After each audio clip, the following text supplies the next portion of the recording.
Assalamualaikum warahmatullahi wabarakatuh. Selamat datang di channel Jejak Profesor. Apa kabar sahabat JP Channel? Ya, semoga sahabat semuanya dalam keadaan sehat walafiat dan dimudahkan semua urusannya. Kita akan bahas mengenai strategi lolos hibah penelitian di tahun 2026. Ya, sebelumnya kita akan sampaikan ya secara ringkas ya mengenai panduan penelitian dan pengabdian kepada masyarakat. Jadi sahabat JP Channel, untuk hibah Kemendikbudristek ini di tahun 2026 ini mungkin tidak terlalu banyak berbeda ya dengan hibah-hibah di tahun sebelumnya ya. Jadi untuk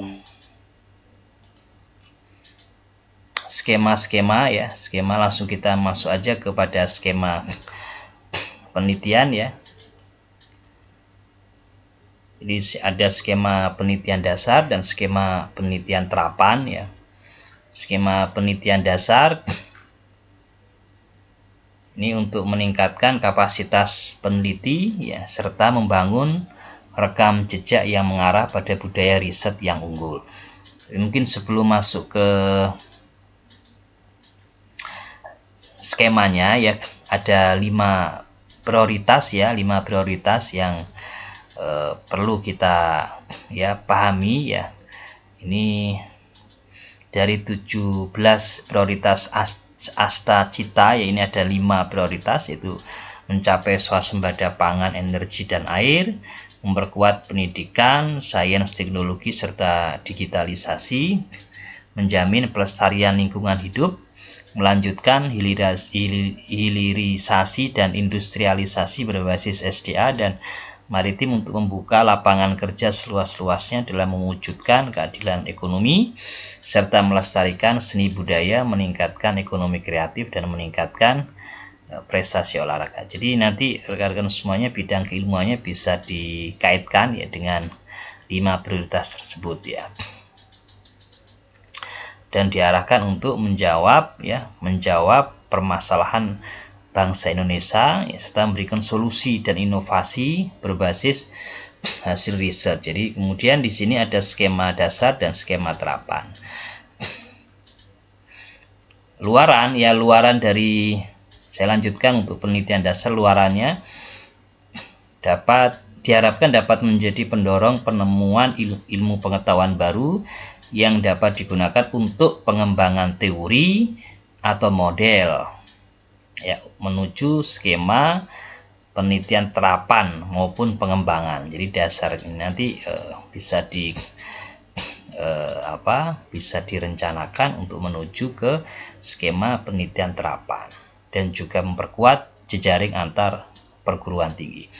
Sedangkan skema penelitian terapan diharapkan bisa menjadi wadah inkubasi teknologi atau inovasi yang dapat dihilirisasikan atau diaplikasikan. Skema ini juga menjadi sarana peningkatan kepakaran peneliti di bidang keahliannya sehingga dapat menjadi rujukan internasional. Kemudian untuk ketentuan mengenai program penelitian ya, untuk ketuanya kita masuk ke ini. Untuk ketua tim penelitian ya, dosen tetap yang mempunyai NIDN atau NUPTK di perguruan tinggi dalam negeri di bawah Kemendikbudristek, juga dosen non ASN yang memiliki NIDN, NIDK atau NUPTK di perguruan tinggi dalam negeri di bawah Kemendikbudristek, dosen yang memiliki ID Sinta. Ini semuanya ya menggunakan dosen yang memiliki ID Sinta, jadi ini penting ya. Dan anggota tim peneliti dosen yang mempunyai NIDN ya, NIDK, NUPTK dan memiliki ID Sinta ya. Dan juga anggota bisa mahasiswa yang memiliki NIM dan berstatus aktif di PD Dikti ya, Pangkalan Data Dikti, dan masyarakat umum yang memiliki nomor identitas ya.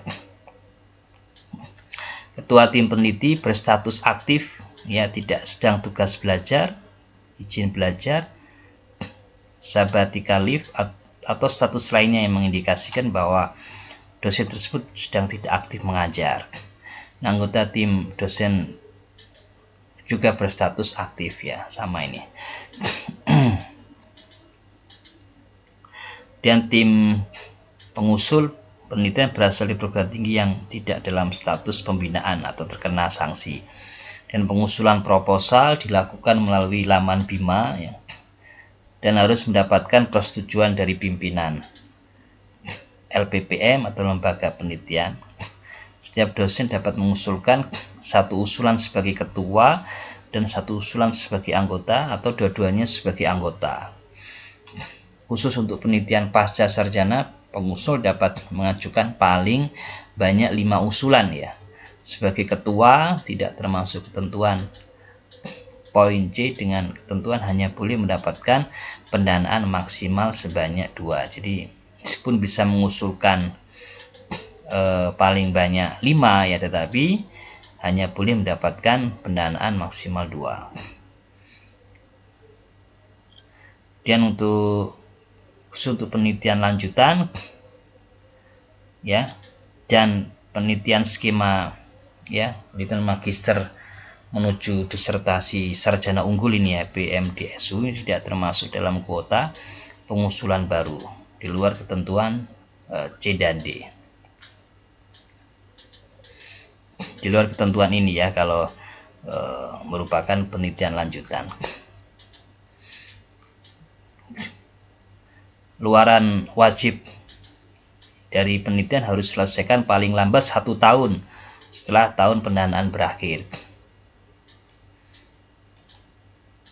Dan ketua peneliti yang memiliki lebih dari 2 tanggungan luaran wajib per skema, ya, tidak diperbolehkan mengajukan usulan baru sebagai ketua selama 2 tahun, namun tetap diwajibkan menyelesaikan seluruh tanggungan yang ada. Jadi kalau masih memiliki lebih dari 2 tanggungan luaran wajib per skema, ya, dan pertanggungjawaban dana mengacu pada SPK dan SBM. Dan ketua peneliti wajib bertindak sebagai penulis korespondensi dalam semua luaran penelitian yang berupa publikasi ilmiah. Jadi minimalnya sebagai penulis korespondensi.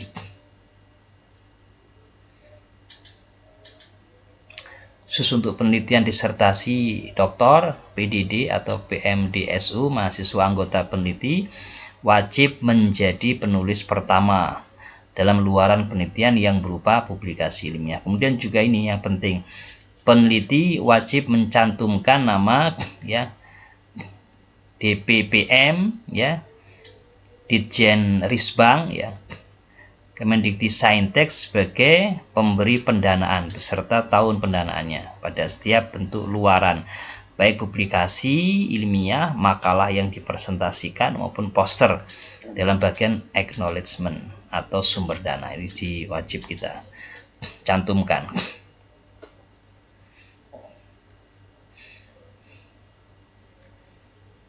Peneliti yang menghasilkan artikel, ya, kekayaan intelektual, aset berwujud, aset tidak berwujud, serta produk lainnya hasil dari penelitian wajib melaporkan melalui laporan di laman Bima maupun saat pendataan dari Kemendikbudristek melalui laman lainnya. Dalam rangka peningkatan kapasitas penelitian dan standar penelitian, maka perguruan tinggi wajib menyediakan dana pengelolaan penelitian di luar dana penelitian yang diberikan oleh DPPM untuk membiayai jadi manajemen penelitian dari seleksi proposal, pemantauan dan evaluasi pelaporan penelitian dan diseminasi hasil penelitian, dan peningkatan kapasitas peneliti dan insentif publikasi ilmiah atau publikasi kekayaan intelektual. Kita masuk ke skema-skema. Di skema penelitian dasar, ya, ini ada penelitian dosen pemula afirmasi atau penelitian dosen pemula ini. Kemudian ada penelitian pasca sarjana PTM, ada PDD, dan ada PMDSU, ada penelitian fundamental, ada penelitian kerjasama antar perguruan tinggi, ya PKPT, penelitian kerjasama antar perguruan tinggi.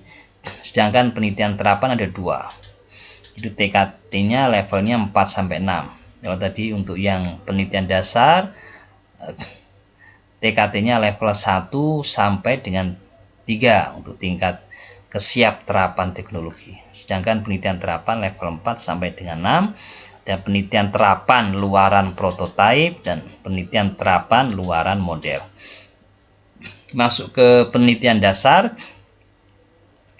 Di penelitian dasar ini sebuah studi sistematis yang diarahkan pada pemahaman yang lebih mendalam untuk mendapatkan pengetahuan baru tentang aspek-aspek fundamental dari fenomena dan fakta-fakta yang dapat diamati tanpa harus penerapan spesifik. Ya, ini tanpa harus penerapan spesifik terhadap proses atau produk tertentu. Kalau penerapan spesifik berarti sudah masuk ke terapan. Selain itu, skema ini bersifat eksploratif dan bertujuan untuk menjawab permasalahan mendasar dalam berbagai bidang ilmu dan diharapkan dapat menjadi fondasi bagi penelitian terapan. Dan skema penelitian dasar diharapkan mampu menghasilkan produk ilmu pengetahuan dan teknologi dengan TKT 1 sampai dengan 3. Luaran yang ditargetkan dari skema penelitian dasar adalah artikel publikasi pada jurnal nasional terakreditasi Sinta 1 ya sampai 6 hingga jurnal internasional bereputasi. Makanya tergantung pada skemanya. Dia untuk skema penelitian dosen pemula afirmasi ya. Ini hanya dan berasal dari perguruan tinggi yang berada di luar wilayah Jawa, Bali, dan Sulawesi Selatan. Nah, ini ada wilayah sasarannya di sini ya tadi. Dan untuk penelitian dosen pemula ya, PDP. Ini luaran penelitiannya adalah satu artikel di jurnal bereputasi nasional Sinta 1 sampai 4 ya, Sinta 1 sampai 4 aja ini ya. Sinta 5-6 tidak masuk ya, atau satu artikel di jurnal bereputasi internasional bereputasi. Maksimum dananya adalah maksimal 50 juta, jangka waktunya 1 tahun. Persyaratannya ketua pengusul dan anggota memiliki jabatan fungsional maksimal lektor. Ini kalau PDP memang maksimal lektor. Ya, dan dari klaster Madya, Pratama, Binaan, kecuali untuk yang ini dia bisa dari klaster Madya, Pratama, Binaan, Utama, dan Mandiri, serta memiliki Sinta skor. Ini maksimal Sinta skornya untuk bidang Saintek 299 dan Soshum dan Seni maksimal 99. Anggota minimal 2 orang. Dosen yang sudah mendapatkan pendanaan sebanyak 2 kali sebagai ketua tidak dapat mengusulkan skema ini. Dalam penelitian pasca sarjana, di sini ada penelitian tesis magister ya, dengan dana maksimal 40 juta, jangka waktu 1 tahun. Dan penelitian disertasi doktor ya. Ya, ini dana penelitian lebih besar ya, maksimal 60 juta. Jangka waktunya 1 sampai 2 tahun. Ini Sinta 1 dan Sinta 2 ya kalau PDD. Kalau penelitian tesis magister masih bisa Sinta 4 ya. Kemudian untuk penelitian magister menuju dokter sarjana unggul ya.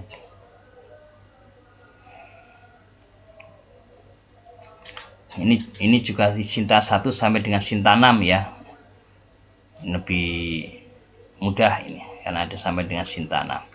Dan kita masuk ke penelitian yang mungkin paling banyak sahabat semuanya mencoba untuk mengusulkan ya, yaitu penelitian fundamental.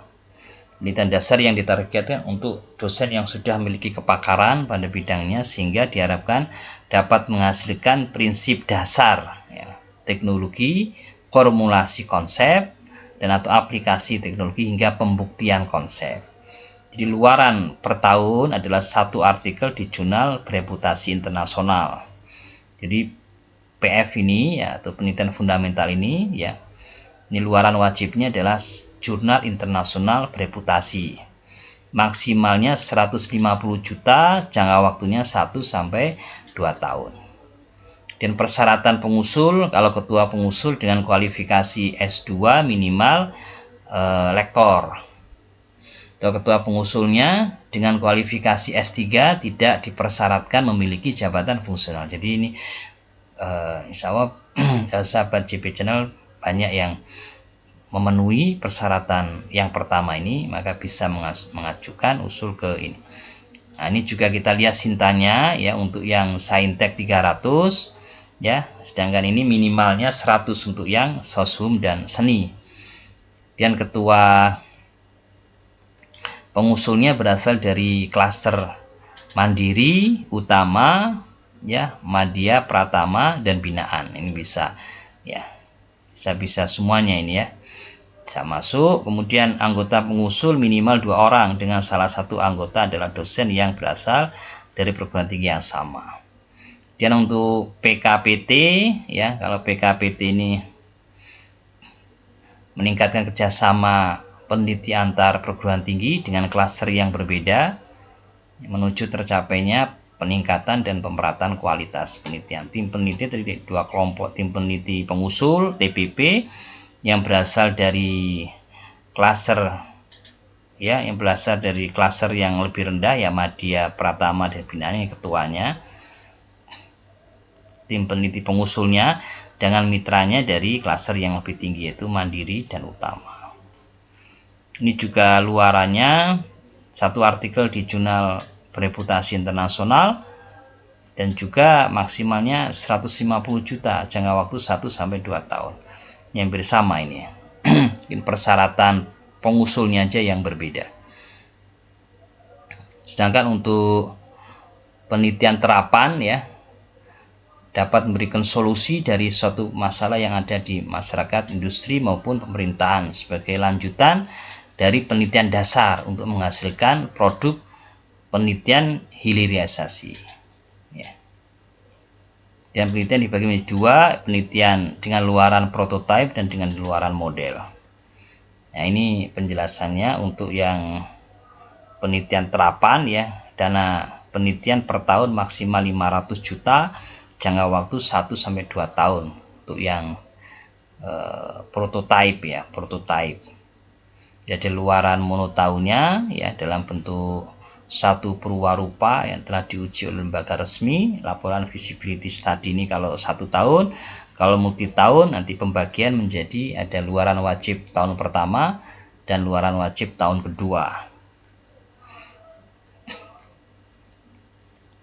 Dan untuk penelitian terapan luaran model ya, luaran penelitian dana ini dalam bentuk untuk yang luaran model 1 model yang telah diuji di lingkungan atau pengguna sebenarnya.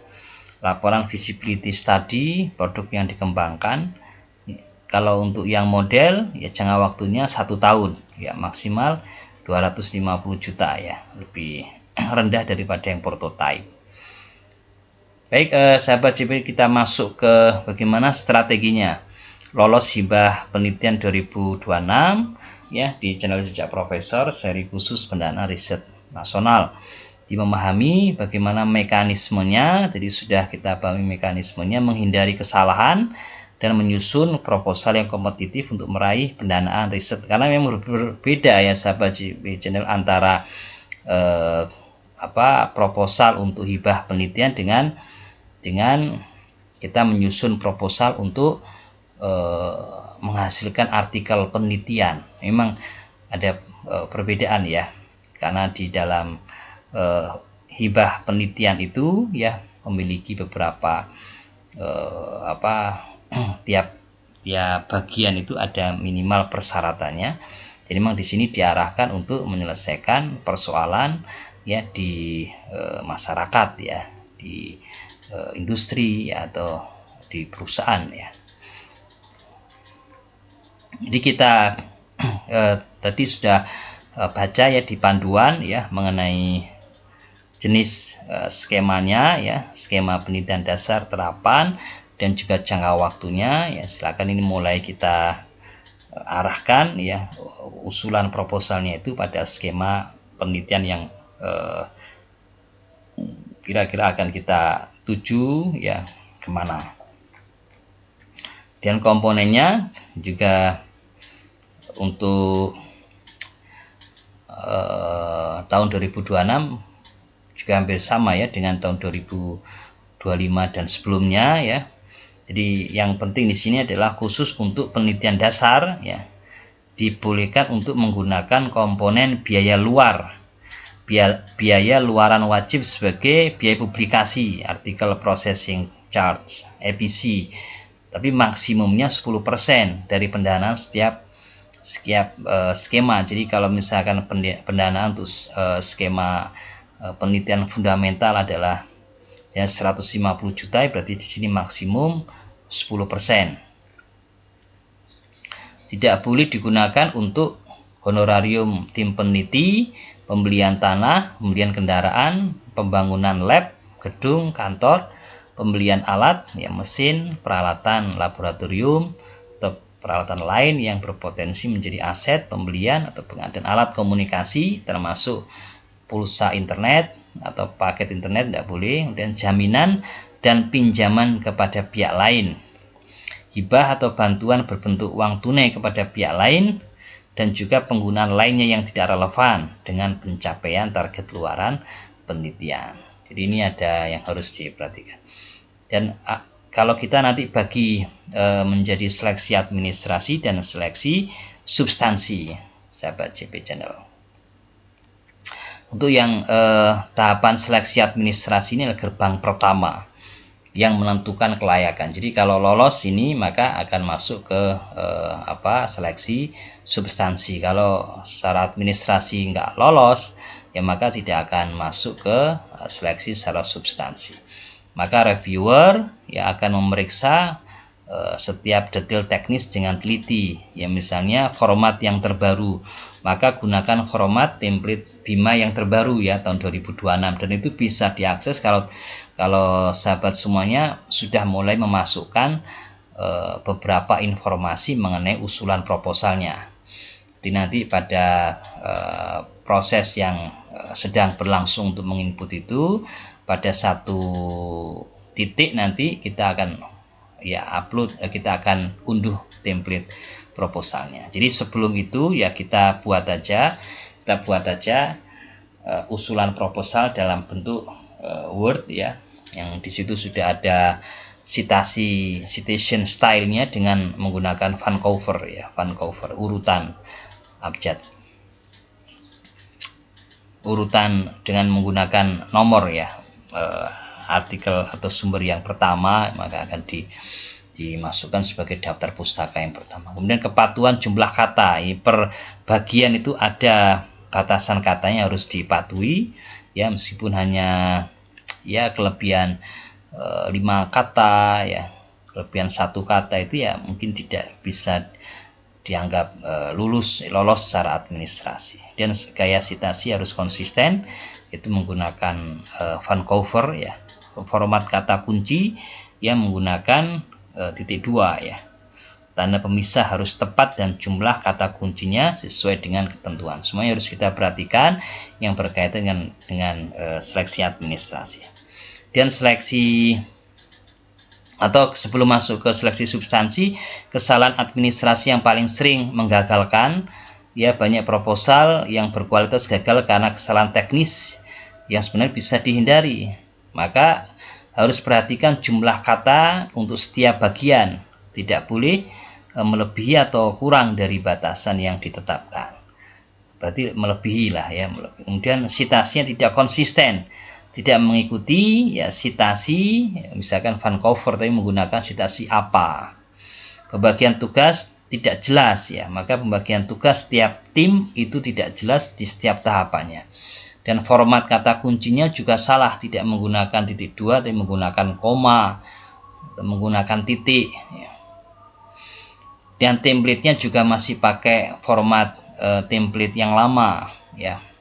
Dan roadmap-nya tidak jelas, hanya menampilkan tahun berjalan ya tanpa perspektif masa lalu dan rencana masa depan. Yang namanya roadmap ya berarti harus ada tahun sebelumnya yang sudah dikerjakan dan juga rencana ke depan.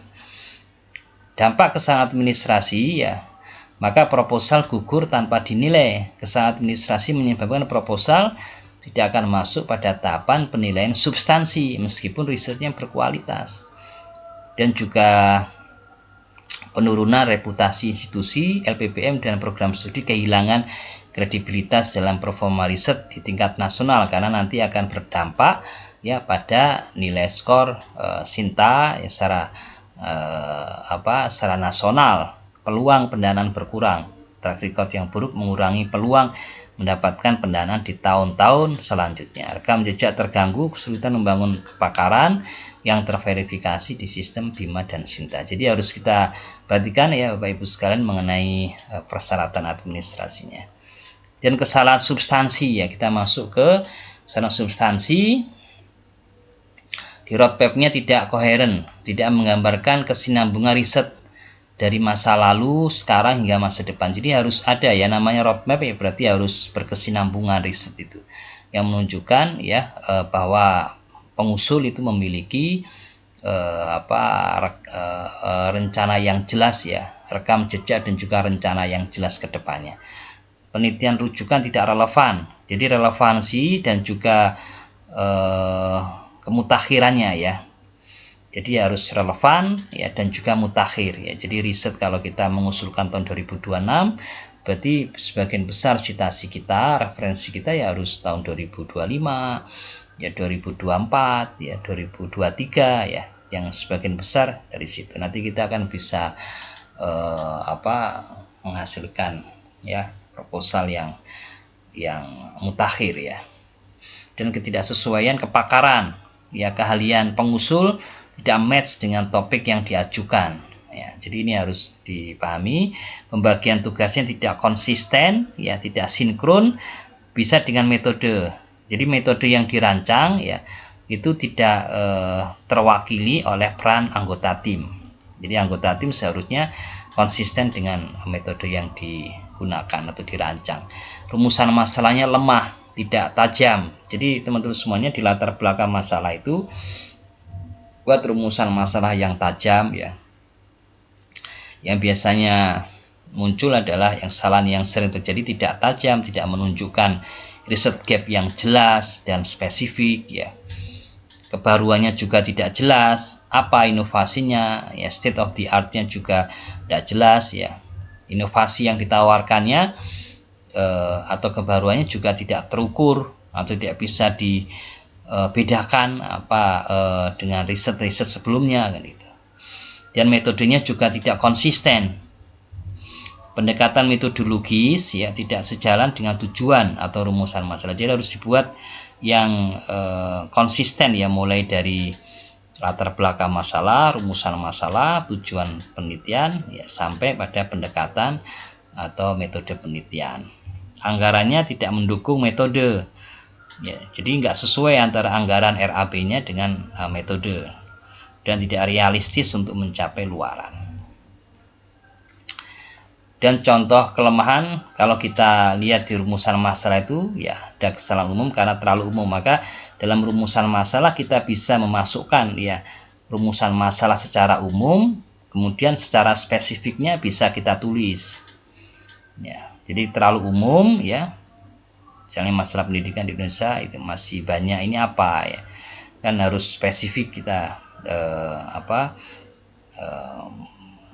membuat satu rumusan masalah. Tidak ada state of the art, tidak merujuk pada penelitian terkini atau perkembangan keilmuan. Jadi state of the art-nya nggak ada.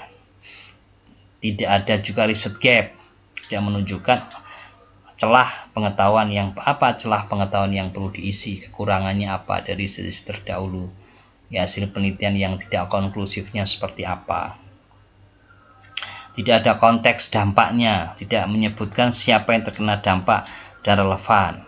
Nah, ini harus maka rumusan masalah yang baik perlu kita harus pahami, ya, Bapak Ibu sekalian, sahabat JP Channel. Kriteria rumusan masalah yang kuat.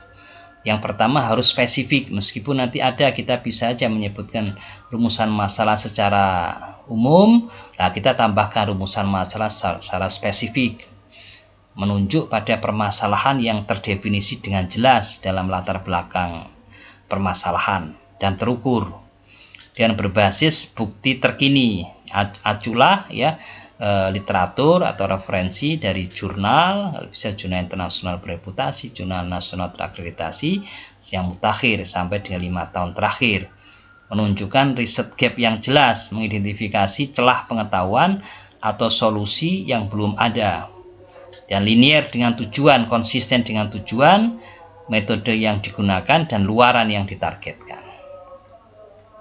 Sehingga agar lolos administrasi, maka gunakan template resmi BIMA 2026, terapkan gaya citasi yang konsisten dengan menggunakan Vancouver, ya, susun roadmap 5 tahun, jadi yang mencakup masa lalu, riset saat ini yang sedang diusulkan, dan rencana masa depan. Patuhi batasan jumlah kata per bagian, buat tabel pembagian tugas anggota dengan jelas dan terukur, lengkapi dokumen pendukung kalau memang dibutuhkan dan disyaratkan. Dan agar lolos level substansi, tunjukkan ya state of the art dan novelty yang jelas. Di novelty harus eksplisit, bukan sekedar replikasi atau modifikasi minor dari riset-riset sebelumnya. Tujuannya harus SMART. Ya, SMART ini spesifik, measurable, achievable, relevan, dan time bound. Ya, jadi ini harus dipahami. Dan luaran sesuai skema, ya, baik itu jurnal, aki atau prototype atau model. Dan state of the art-nya kuat. Gunakan minimum 20-30 referensi. Kalau bisa lebih dari itu juga akan lebih bagus. Ya, 3-5 tahun terakhir. Metode detail dan realistis. Jelaskan langkah riset secara rinci, ya, sinkron dengan luaran, dan tunjukkan peran. Jadi sesuaikan juga dengan skemanya, ya. Dan anggaran rasional, rincian biaya harus relevan dengan setiap aktivitas penelitian dan luaran yang ditargetkan. Demikian sahabat JP Channel, semoga penjelasannya bisa dipahami dan kita mendapatkan hasil yang terbaik, ya, sesuai dengan apa yang diharapkan oleh rekan-rekan semuanya, ya. Kita akhiri, ya, terus ikuti channel Jejak Profesor bersama menuju ilmuwan berkarya. Saya akhiri, assalamualaikum warahmatullahi wabarakatuh.